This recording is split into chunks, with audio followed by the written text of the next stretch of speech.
I need some traction. You need some traction. Hey everyone, Lloyd Lobo here, co-founder at Boast AI and Traction Conf. Today's webinar is brought to you by Boast AI Launch Academy in partnership with Growth Blazers, Founder Institute, Lazaritas Institute, and BCF Ventures. Ziad says we both look great. Thanks, Ziad. Super excited for today's session. David Whyte, founder of Irwin, is not only a great speaker and super knowledgeable on the whole IPO space, but he's also one of the best tennis players I personally know. David, welcome to the show. You're going to tell us everything about the post-IPO gymnastics. But before we get into that, give us your background. How did you get into all of this? Yeah, thanks, Lloyd. Appreciate you having me on this webinar. So quick background on me. I started my career in finance, capital markets. I started in investment banking and then moved into the equity sales and trading side of the business. Worked at both big and small banks, primarily in North American markets. And sort of it was my experience there that led me to realize that there were a lot of sort of changing regulations and industry conditions that sort of teed up a great opportunity for what is now Irwin. Awesome. So let's kick this off, David. Let's dive right in. So run us first before we even get into the IPO and post-IPO gymnastics. Run us through your current offering and what specifically sparked your passion for capital markets. Yeah, so I'll start with the second question first. I have always been interested in investing, and so I started at a young age. But more so, I was always interested in entrepreneurship.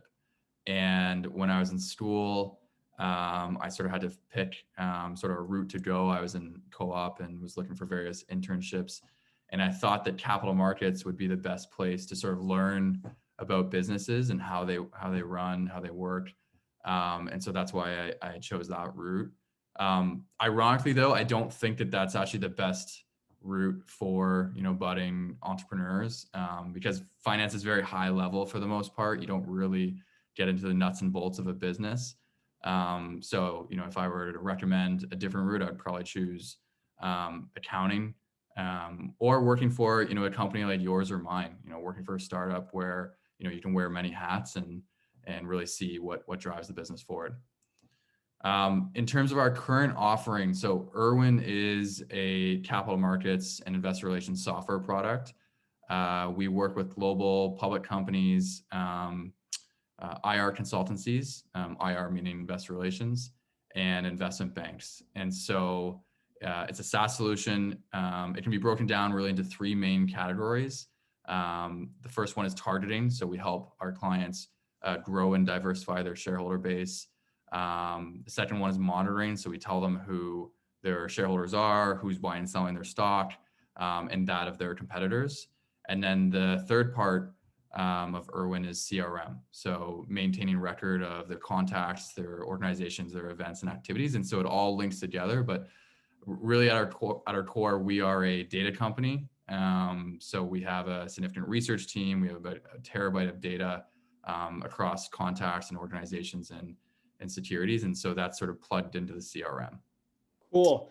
And so before we get into this, I know this is probably a bit silly for me to ask, but why don't you share what an IPO is for our listeners? Like what an IPO is, what does the process look like for most companies? Let's go into that.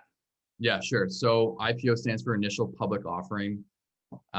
It's the transaction that allows a company to list its shares on a stock exchange, such that it's freely tradable, that anyone who has a brokerage account can purchase shares in that company. And it's typically done in conjunction with a capital raise. And so what you've seen recently, there's been a lot of talk in the news about the new sort of forms of IPOs, and two in particular that have sort of spawned out are one SPACs, and then direct listings. So there's been a quote SPAC boom, which I'm sure a lot of our listeners have read about, and that's really just a vehicle to allow companies to go public faster without going through, all the documentation and the process involved with a typical traditional IPO. And then a direct listing is pretty much an IPO, but without the capital raise. So the shares are just, one day they're just automatically trading on the exchange. There's no sort of capital raise. There's no book building. There's no roadshow. Examples include, Spotify. I think Slack did one as well. So there are pros and cons to sort of all those vehicles. In terms of what the IPO process looks like for most companies, it can be, a fairly long haul. Typically, could be a year to 6 months. Sort of the first process or the first step is to select an investment bank who's going to, run the process for you, do the due diligence, build the investor book. Typically, there's one sort of lead investment bank. It's called the lead left.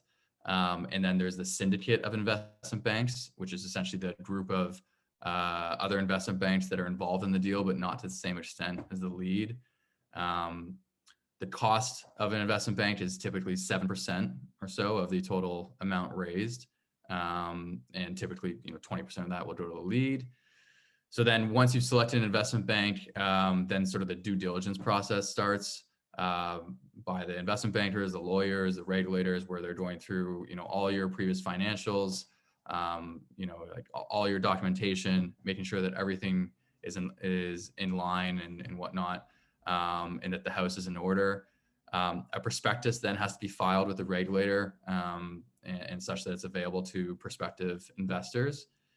And then sort of the I guess, quotes, fun part that I used to be more involved in is the roadshow process. And this is where, if we take Shopify, for example, which is an IPO that I was involved in, it's where you're, as an investment banker, you're taking the management team around to various geographies to meet with prospective buyers of that IPO.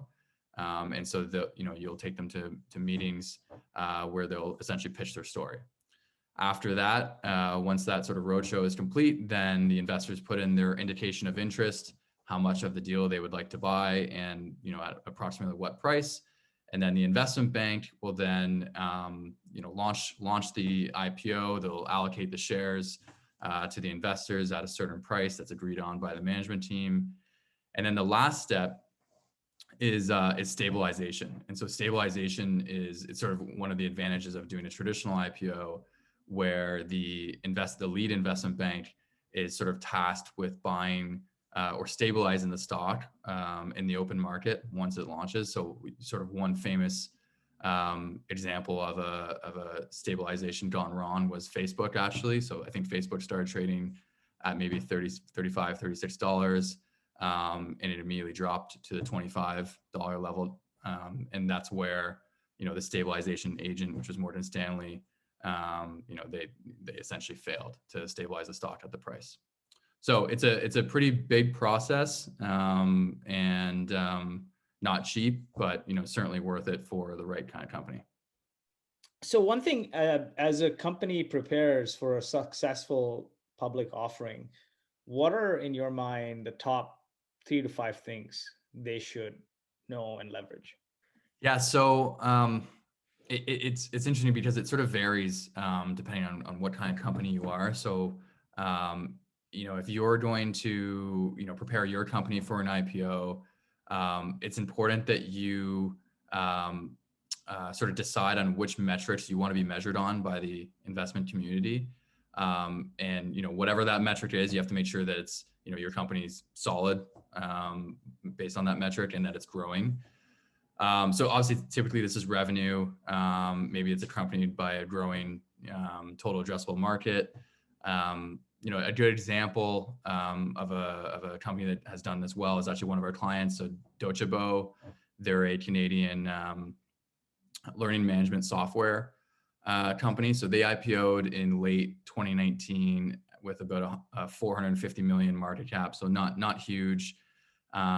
They were doing about 36 million in ARR. So that equates to about a 12.5 times revenue multiple, which at the time wasn't necessarily expensive. Certainly now it's definitely not. But what they did really well in their marketing presentation, in their roadshow, is they were highlighted, showing the growth of their total addressable market, the growth of their ACV, the contract term, and that just painted a really good picture to the investor that Deutsche Bank could be a much larger company than what it's coming to market as, and obviously that incentivizes the investor to buy it. And so it's worked. Now the company's, it's about a $2 billion company, call it a year and a half later. But no matter what, it sort of depends on what kind of company you are, and really just how you want to position the story to be attractive to the investors. We're seeing a lot of companies file for IPO these days, right? Like, we can compare the Canadian scene and the US scene, and look at it side by side. But in Canada, you've got like the junior markets with TSXV, and a lot of companies I see that even with no revenue are going public. And then on the US side, you have companies like Asana that have gone public probably at like 60 million revenue, which is very different than companies in the past that are waiting for a few $100 million to go public, right? So what do you see as the driving factor to all this public market activity in the last year, especially during the pandemic? Yeah, so I'd say it's two things.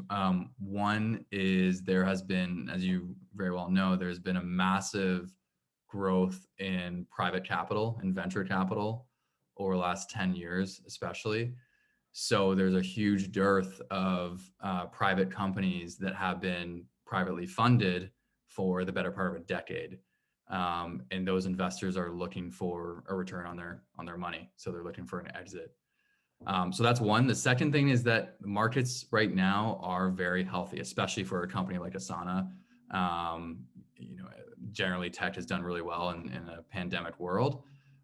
So a lot of companies are looking at it saying, we'd be silly to not get some type of exit at this point when the markets can support it. There are various windows of opportunity in the market depending on what sector you are, what kind of sector you're in. So for example, from June to October of 2020, that was an amazing window for gold and precious metals. That window has largely closed, or at least it's not as attractive. So you're seeing fewer companies go public. And right now, you're seeing, a continued sort of run to the exit for technology companies as they continue to be valued at a premium in the market. So it's opportunistic. Definitely. And then when you look at the junior markets and you see like TSXV and all of this stuff where people are going public, even pre-revenue, what are your thoughts there? And like, let's call it like penny stocks or stocks that are trading at dollars. Any thoughts there, and like pros, cons of doing that? Because it's a heavy process, right? Once you go public, there's a lot of IR that needs to happen, which is where you guys come in. Yeah. Right? Yeah. So it depends on the company. So there are, like for example, biotech companies, right? A lot of them won't have revenue for, it could be even a decade, right? As they're trying to get their drug to market and FDA approved and whatnot. And they have to be, financed along the way. And in some instances, it can be, more efficient to be financed via the public markets than the private markets. In Canada specifically, we have our own version of SPACs. We do have SPACs as well. We have RTOs, which stands for reverse takeovers. And what they're essentially just shells that trade on the venture or other small Canadian exchanges that have nothing in them. So they're just, a capital pool company. There's no operating basis or anything like that to the company. And so maybe a zero or minimal revenue company will look at that and say, okay, well, the VC market in Canada isn't nearly as big or as robust as it is in the US. I feel like my company would do better from as a public company where we can attract more retail investors. And so that's a really cheap way and fairly easy way to become public and to go public without having to go through that big process of the roadshow and the regulators. So that's been used pretty commonly over the last few years. at the end of the day, the company still has to perform though. So you can only do that for so long. If you're going to continue to finance the company, there has to be a reason for it, and investors have to buy into it. Otherwise, it goes up in smoke pretty quickly. Definitely, definitely. Awesome. So let's go into this post IPO gymnastics now. So tell us a little bit about that, right? You've gone public, you either on the TSXV junior markets or on the NASDAQ or whatever. What happens next? Walk us through that whole gymnastics and the things that people need to do, and how do you streamline it? Yeah. So, we would always advocate for, building a robust IR program from day one, IR being investor relations. And I guess I'll take a step back. I mean, in our view, and what we've seen and what I've seen through my experience is to be successful as a public company, there are sort of two prongs that need to work together. The first is, your operations, and you're growing your business or growing your asset or whatever your business is. And then the second prong is the capital markets side of things, where people are actually aware of your company, what it does and that it exists. And a common mistake and fallacy that a lot of people make is that just because you're public, that means that you're visible and that people will find you, investors will find you. That's definitely not the case. There's a very large universe of investors out there, of companies out there. And as a public company, you're competing for that capital. So in order to compete, you need to set up your IR program. You need to make sure that, everything is in place so that when investors do find you, they have all the information available to be able to engage with you, to, analyze you, all that sort of stuff. I guess one thing, if we were talking about sort of post-IPO gymnastics, one thing that's notable is that there's been a big transition in IR over the last 5 years as a result of regulatory and industry changes that have essentially made it more difficult for companies to sort of as a public company to go on AutoDrive. And so these regulatory and industry changes have placed a greater onus on the public company to be more proactive. And so that's why we've seen a big transition in IR from what was more of a communications or administrative based role to now what is very much a sales or strategy or analytics based role. And so as a result, we've seen the kind of person that's in IR move from more communications administrative to someone who's a former investment banker, who's a former fund manager, who can really talk the talk about the company and essentially act as their capital markets salesperson. So another common sort of consideration that a lot of companies will have when they go public is whether to hire internally or externally. So if they were to hire externally, that would be an IR consultancy. There are many great firms out there that do this, and a common sort of solution that we see is for a newly public company, they'll hire an IR consultant so that they can get their feet wet and learn the ropes. The problem with that is then, commonly, unless you have a solution like Irwin, you're sort of left to your own avail once that IR consultant leaves, or you want to hire internally, then you're starting from zero. So our recommendation to those newly public companies would be to make sure that you have a solution like Irwin in place from day one, so that you as the company, you own the data, and that when when you hire internally for that IR position, you're not starting from ground zero. You still have that data. It becomes a business continuity issue. Cool. Good stuff. The questions here, I'm going to take them as we go along, but what is AutoDrive? What is AutoDrive? I think I just meant it in the context of when being a public company and not having to engage with investors the way that you have to now. Investment bankers historically, so the investment banks historically have played the role of the intermediary between the buy side, meaning the investors, and the companies. And so, we don't need to get into it, but these regulatory and industry changes have made it harder for those investment bankers to play that intermediary, that essentially that sort of concierge between the two. And so companies can no longer sort of go on AutoDrive and wait for people to just knock on their door. They need to do it themselves. Makes sense. Makes sense. What is a good way to understand public shareholder ownership? Yeah, it's a really good and complex question. So public share ownership can be broken down into a few different categories. The most common and most well-known category is reported ownership. And so how that works is, as an investor, depending on where you are geographically, you have to file your positions essentially. So in the US, for example, the most sort of famous and well-known reported filing is called the 13F. And the rules state that if you manage over 100 million in assets, then you have to file a 13F quarterly, which essentially tells the market what your positions are on a quarterly basis.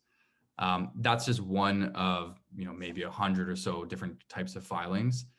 These filings will vary in depth and frequency depending on where the investor is around the world. And so the frustrating thing for a public company is that you don't have perfect insight into who your shareholders are when you rely on these reported positions, right? They could be late or stale. Sometimes you're comparing apples to oranges. So that's where you sort of get to the second level of ownership, which is called surveillance. And what surveillance does, again, I won't sort of get into the complexities of it, but it allows companies to go a level deeper and get a better insight into the shareholder base on a more frequent basis. What we do at Irwin is typically weekly. So where most publicly reported shareholder reports are quarterly, annually, sometimes monthly, surveillance gets you there on a weekly basis. And these reports are all, for the most part, predominantly for institutional investors, but especially for smaller companies, institutional investors don't really make up, the brunt of your shareholder base. And so what's left are the retail investors. So people like you and I who are not professional investors, but we still buy stocks. And so companies have at their disposal to get insight into their retail shareholder base. And that's called the NOBO list, which stands for non-objecting beneficial owners. Everyone has sort of seen the news lately. The sort of, the retail investors have been, driving a lot of stock market movements over the last year, essentially, as people have been stuck at home and have just been betting on the market. We all saw what happened with GameStop. So that's a good example of a company that is very much retail investor driven. And so the NOBO list is the only way that companies can get insight into that. As a company, we're actually the only company that provides this sort of information all together. So we have the reported ownership, we have the surveilled ownership, and we have the NOBO ownership. In North America, at least, you can't do better than that from a public company standpoint. But again, it speaks to the complexity of ownership and how it's not as easy as, when you're a private company. Of course, what your cap table looks like. As soon as you go public, there's a lot of guessing involved. Any preference, pros, cons for traditional full IPO versus the RTO takeover routes, reverse takeover routes? Yeah, I mean, the full traditional IPO process, I would say it's more sort of premium. It's obviously more traditional. It's more respected because you get a lot of, by definition, you have to have a lot of eyes on your company. Like, a lot of people are going to go through due diligence to ensure that you are what you say you are, that your financials are real. And so as a result, companies can typically, get a premium in the market for that kind of transaction. As when we look at RTOs, it's sort of the opposite, right? So it's cheaper, faster, but you don't get that, respect, amongst the investors that you would otherwise. A good example of this would be the cannabis business. There's been Canada has been a hotspot for for cannabis IPOs, really because of, a couple exchanges up here have, some looser requirements elsewhere. And a lot of those IPOs have really they've been RTOs. So these companies the cannabis business has largely, became commoditized pretty quickly. So it was sort of a race to the door, to the exit to get listed. And so a lot of them, had to do it that way. Some of them have been very successful post RTO, but some of them have not. And, that's sort of just the way these things go. Awesome. So diving in further here, right? What are some of the top regulatory and industry changes that company should be aware of in the post-IPO process, and how can companies overcome some of these challenges? Yeah, so I sort of touched on this. I guess I'll take a step back, and for the listeners who don't know that much about capital markets, this may be useful. So the way that capital markets has traditionally worked, is it's really odd in that it's essentially based on goodwill. So the payments between investors and investment banks, it's very seldom that there are actually contracts involved. So if I'm, managing $1 billion as an asset manager and I want to trade with RBC and Scotia and Goldman, et cetera, and I want to consume their resources, there's no contract that says if I consume these resources, then I have to pay this. And so a few years ago, the regulators, as a result of 2008, 2009, as a result of the financial crisis, they looked at that system and they said, this is kind of, it's kind of backwards, right? There's not enough transparency here. We can't audit, who paid what for whatever reason. And as, an end investor, let's say in a mutual fund, I wouldn't be able to say that, my monies were, paid for these resources for these reasons. So when the regulators changed that, and this is mostly a European-born initiative, but it's had North American consequences. When the regulators changed that, it really changed the investment banking model upside down. And the net, there's broad scope on this regulation, but the net result of that was that the investment banks sort of looked at it and said, okay, well, if we can't get paid for this, because essentially it turned that business from a cost center into a revenue center. And they said, if we can't get paid for this, we're not going to do it. And so a lot of, these resources that we're talking about are the resources that public companies rely on, right? So, corporate access is a massive business for the investment banks. Corporate access is the business of setting up meetings between investors and public companies. And typically that's been done for free, right? Goodwill. And so now these regulations came in and said, okay, well, there has to be a price. And so typically that price can go anywhere from $5,000 to $10,000 a meeting. So for 1 hour for meeting with the CEO, that's the price. And the investor said, well, we're not going to pay that. And so as a result of them not paying that, the investment banks dropped that coverage. And then again, back to the sort of changing of IR, now the issuers, the public companies are left on their own, right? And they're left to set up those meetings, find those investors without the help of the investment bank. So that's a big change. It's still sort of going through the system. The kinks are still being worked out. And this is a lot of how we help our clients, because what we do is we give sort of the data to the public companies, and we have various algorithms for them to be able to find who the right investors are for them. So instead of an investment banker knocking on the door saying, hey, you should meet with these investors, our software is saying that, and then giving them the workflows to do that themselves. And so that's been a huge change. And, I remember when we first started the business, we would meet with CEOs and CFOs and show them solution and say, here's why you need to do it. It's, the market's going this way, et cetera. And they'd say, we're pretty well covered by the investment bankers, we're good. And so fast forward 4 years or so, I can say that, almost 100% of those prospects that said that at the time are now our clients because they've sort of experienced that pain of, you know, not having all that goodwill, all those free services available to them. Makes sense. Makes sense here. There's a few questions lining up. So here's what I'll do, David. As we pause, just take a look at some of the questions, and we can take them at the end. Maybe we can queue them as you want to answer them. Dive into some of the questions that I had. How can a newly public company track metrics and their success?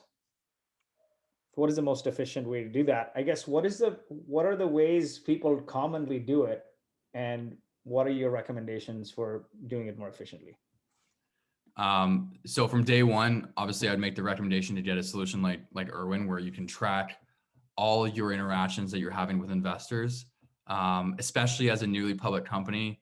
That's going to take up a lot of your time, and you want to make sure that you're prioritizing your efforts with the right investors.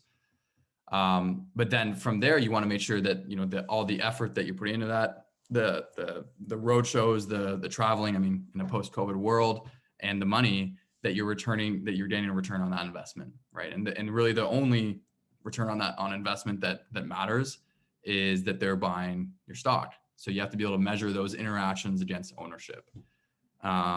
Without that, then you're essentially spending time with people that, you know, you may not have intelligence on, whether they, own companies like you, whether they can invest in companies like you. And then after you spend time with them, whether, you're realizing the fruits of your labor, and they're actually becoming owners. The other thing that's really important is to remember that not every sort of investor is the right investor for your company. So you want to make sure that you're aligning your shareholder base and your target shareholder base with your company's strategy, right? So you want to make sure that the investors that you have on your shareholder base understand what kind of company you are, that expectations don't get, out of whack and misaligned. Because when that happens, they sell. And when they sell, your cost of capital goes up, and it ends up hurting you more than, otherwise. And again, there are various ways to do that, but the best way to do that is just to ensure that, you do your homework on the kinds of investors you're meeting with, and that you're tracking sort of those interactions through time, and whether they're buying and selling your stock after you meet with them. Awesome. Any of these questions you want to take here? Yeah, so I'll take a couple of these are good. So Roman asked what my view is on the SEC's proposed change on the 13F filing process. So for those that don't know, the SEC, I believe it was in the summer when they first proposed that they moved the AUM threshold from what is now 100 million. So AUM stands for assets under management, to over 2 billion. And their thinking was that, it was cumbersome for, all the investors out there that manage over $100 million to, file these 13Fs every quarter. And they were met with a huge backlash from not just the public company community, but also the investment banks, their advisors, all that stuff. Because without those reports, you lose a huge view or huge insight into shareholder ownership. So, I mean, my view on it is that they have done the right thing by tabling it. I think it would be very dangerous for a lot of companies to have less insight into their shareholder base, which would be, exactly the consequence. I'm somewhat speaking out two sides of my mouth here because it potentially could benefit our business since we have, enhanced or better data sets to be able to get companies, that surveillance and that ownership insight. But overall, I think it'd be bad, really bad for the market. And so that's why, the SEC, quickly sort of backtracked and said, well, we didn't realize that, the 13Fs were so important to these public companies. Another question I can read. So from Ali, so we've heard competing opinions about whether a Canadian IPO is worth considering and that US investors don't take it seriously. What are your thoughts on choosing an exchange, market timing, company size, and metrics? And then second question, should you only consider a direct listings if you are a household name? Okay, so the first question, I mean, that's a pretty broad question.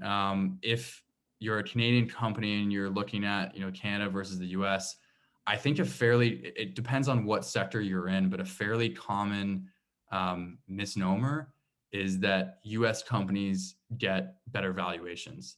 I read it all the time in the news, and to be honest, for the most part, it's just not true. The reason for that being in the US, especially, let's say technology is the example that I'm thinking of. If you're a technology company and you're looking to go public, there is a significant scarcity of assets in Canada, of technology assets in Canada. In the US, Lloyd, you know this very well, being where you are, there are so many, like at least more than 10 times the amount of technology companies, public technology companies in the US than Canada. So if I'm a Canadian portfolio manager and I need to, allocate some of my portfolio to tech, I don't have very many options. So by listing in Canada, you're almost immediately getting a better look at that capital than you would in the US. So, I sort of sit on both sides of the fence here, but I definitely don't think as a Canadian company, you should overlook listing in Canada. And frankly, the argument that, if you're in Canada and then US investors can invest in you, that's simply just not true. Buying companies, or sorry, investors can buy stocks on pretty much any exchange, whether it's USD or CAD, it really doesn't matter. And lots of US investors are certainly not new to Canada by any means. And then second part of this question, so should you only consider a direct listing if you're a household name? Do direct listings rely on retail investors, or do you still do advanced IR to drum up interest for the direct listing? That's a really good question. Certainly the companies, especially in the US, that have done direct listings, they have been larger household names. So there's been less of a need to drum up that interest. Now, I would say for those companies, I think the intention of management has been to give retail investors an equal opportunity at getting the stock early on. I'm not sure if there's any evidence to suggest that that's actually the case. I mean, institutional investors can buy stock just as well as the retail investors in that circumstance. So I would likely recommend that, yeah, if you are looking at a direct listing, that you're at least a consumer company of some kind. But again, it's pretty early to tell enough about what's better in the scenario. Makes sense. Cool. So what are the biggest mistakes new public companies make in the first 6 months that you see, and it drives you nuts? Yeah. So one big one that I think is probably obvious is not knowing who their current shareholders are. I hear that a lot. I talk to a lot of newly listed companies. They know who their shareholders were before they went public, and a lot of them just don't know within a month or two and don't really care to know, and that's a problem. Like as soon as you go public, you need to get the right systems in place to be able to monitor that information. Another one that sort of goes with that is not taking the time to get to know prospective shareholders. So you have your current shareholders, maybe from the IPO, or your private shareholders. But there's a big sort of change in behavior that's required from when you go private to public, where you have to be open to constantly speaking to prospective shareholders. And sometimes that's difficult. I talk to a lot of CEOs and CFOs that solely want to focus on operating the business, which makes a ton of sense. But as you go public, as I mentioned earlier, there are two prongs to being a successful public company, and this is certainly one of them. One of our clients is a very vocal. They're a big Canadian software company. They're very vocal about not spending time with investors. So it's ironic that they're our client, because that's pretty much what we help them do, or at least monitor. So I think that's sort of a good example of just even the companies that are furthest to the left on the spectrum of caring about that sort of stuff actually do care. And then the other thing is companies tend to not fully consider that their company is just one of a universe of 35,000 public companies that investors can pick from. And that as a public company, you're constantly fighting for, the right capital and partners to invest in your company. Like it's really imperative to being successful. A lot of companies also don't realize that the cost of their capital, now that they're public, is actually a fluid metric. It's, you can calculate it, and it's a function of your shareholders and how much they're buying and selling. So if you have shareholders that are aligned with you, that are partnership oriented, then that's going to lower your cost of capital. And that just, brings back to the point that you need to focus on both your current and prospective shareholders. What are 3 tips you give to newly public companies for a smooth post-IPO process? And a lot of this you talked to, but maybe some things that you haven't. Yeah, so I'd say those 3 things I just mentioned are important. Based on sort of the last point, going back to that, just because you're public doesn't mean that, the right investors for you will find you. You have to find them. So you constantly have to work to build strong relationships with those investors. I mean, IR is, at the end of the day, it's a relationship business.